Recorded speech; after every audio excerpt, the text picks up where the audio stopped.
You'll see a setting like this in major cities across the country and across the world. And from an energy perspective, we're doing things here that kind of state of the art. You know, here in the Midwest, we try to find simple solutions to difficult problems. And if we can't, then we innovate. Right now, we have most people traveling downtown in their own personal vehicle by themselves. So we have to find a way to get a new mode of transportation downtown. We stay in the lead of these technologies. In Minnesota, we have the courage to try out new things. Minnesota's definitely been a leader.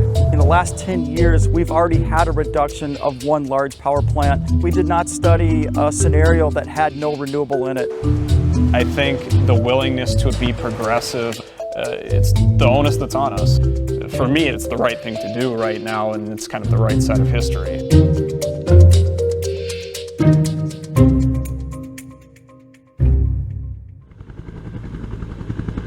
The City of Rochester has some ambitious environmental targets set for the city, and we've seen a great response from the community.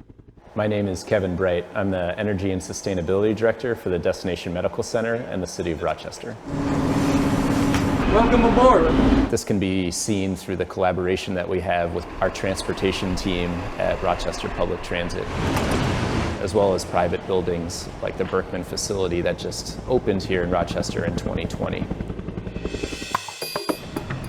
Mayo Clinic is really a leader in terms of sustainability here in our community. They've started implementing a range of energy conservation measures that have had a profound impact on citywide energy use. And Mayo's progress has been realized on a campus that's almost 100 years old in some cases. Think about our utility operations. They really take pride in what they serve across the street. My name's Brett Gordon. I'm Section Head in Facilities Management here at Mayo Clinic in Rochester. It can be life and death situations. When you've got people in the ORs, our staff, our surgeons, and those patients rely on reliable power to make sure the lights stay on, make sure the equipment stays on, all the monitoring, but also making sure the temperatures are right, the humidity's right. There's a great deal of reliance on energy. So this is our main chiller and turbine hall right here.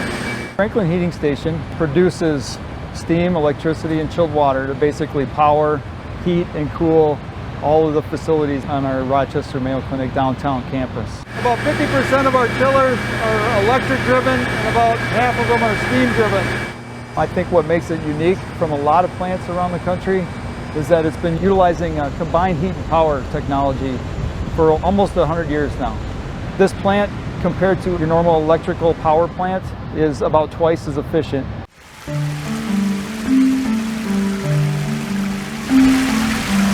We've been doing it for a long time, but we're always trying to improve. Since 2012, we've really had a concerted effort to reduce our energy footprint. One of the main strategies is called retro-commissioning. It's going back through your existing buildings and making sure they work the way they were designed. Really pushed hard to incorporate LED lighting. We've also done things like duct sealing. We took a baseline year of 2010, what our energy intensity for our existing buildings is, and we set a goal to reduce that by 20% by the year 2020. We met that goal in 2018, so 2 years early, and then in true Mayo Clinic fashion, we right away set a new goal. And that new goal is to be 30% reduction by the year 2025. I think if the goals weren't ambitious, then everybody would be doing them already. It takes leadership to set ambitious targets. I think the City of Rochester is fortunate that it has a municipal utility that is pretty progressive. What's great about a municipal utility is you get to have community involvement in it.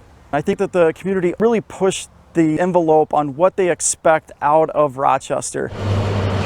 One of those step goals in our 2030 plan is a 10 megawatt solar farm that we're going to locate within the city. Our City of Rochester transit team is starting to think of ways that they can transition from fossil fuels to renewable or electric fed vehicles. We stay in the lead of these technologies in introducing our scooters and bike sharing and car sharing. It reduces that dependency on non-renewable energy sources. Our transit system is a very good system in the city of Rochester, and we are growing. And part of that, we are implementing a rapid transit system that will be in our downtown area. It's a 4-mile loop that will run through the center of the city, and it's meant to move the 35,000 people that work downtown in a reliable, safe, and environmentally friendly manner. The buses that we are proposing as part of rapid transit will be electric vehicles that can hold up to 120 people. That's 120 cars that probably will not be on the road causing pollution downtown. It's also exciting to see the sustainable design approaches permeating into the private development market. We're here at the Berkman. There are 350 units of hotel and multifamily housing. My name is Chris Osmondson. I'm the Director of Development with Alatus, the development corporation that constructed the Berkman. This building is Silver LEED. LEED certification requires a lot of different things. It involves energy consumption. All the facilities in the building are LED fixtures, building materials, recycling materials. We used a tree, it was a large tree that needed to be removed from the site for this decorative purpose. We have a low flow faucet, water, gas consumption, all of those types of things. It's been pretty tremendous achieving the LEED sustainability. But also passing that benefit really on to the resident here. So it allows someone to probably have a 50% reduction in their utility bill. So we are in one of 3 of the bike storage facilities. A lot of our residents do come in and actually ask about what the LEED certification is. There is more of a goodwill effort that we're seeing, especially amongst kind of a younger demographic, that having those environmental sustainability components, such as any way to reduce consumption of water, electricity, gas, those are becoming more and more frequently asked for. For this to be the largest building in this area that has that certification is really a huge step forward in terms of a renewable strategy, adopting 100% renewable energies by 2030.